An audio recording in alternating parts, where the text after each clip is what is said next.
আজি মই ফাষ্টিঙত আছো আৰু আজি হৈছে সাবিত্ৰী ব্ৰত সো সেইকাৰণে ভাবিলো কিবা এটা স্পেশাল ঘৰতে বনাই খাওঁ আৰু দিনে ৰাতি আজি মই ব্ৰততে থাকিব লাগিব আৰু খাই থাকিব লাগিব ফলমূল ইমান খাই থাকিবলৈও মন নাযায় সেইকাৰণে ভাবিলো মই এটা চৰবত বনাই লওঁ হেলদি হ'ব আৰু টেষ্টিও হয় তাৰ কাৰণে মই দৈ সাবুদানা আৰু কাজু কিশমিশ সকলো ধৰণৰ ফ্ৰুটছ দি পেলাই বনাইছো আৰু খাই কিন্তু বহুত টেষ্টি লাগে আৰু তাল মিছৰি যেতিয়া ব্যৱহাৰ কৰিছো এইখিনি আমাৰ পেটৰ কাৰণে বহুত ভাল হয় আৰু এই চৰবতটো টেষ্টিও হয় আৰু হেলদিও হয় আপোনালোকে এবাৰ ট্ৰাই কৰিব আৰু এয়া মোৰ বনাই ৰেডি হৈ গ'ল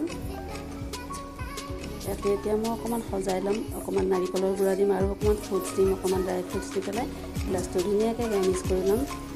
এনেকৈ ধুনীয়াকৈ সজাই কৰি খালে মনটো ভাল লাগে আকৌ খাবলৈও ভাল লাগে বেছি টেষ্টি যেন লাগে তো মোৰ এয়া খাবৰ হৈ গৈছে ৰেডি কৰি আছে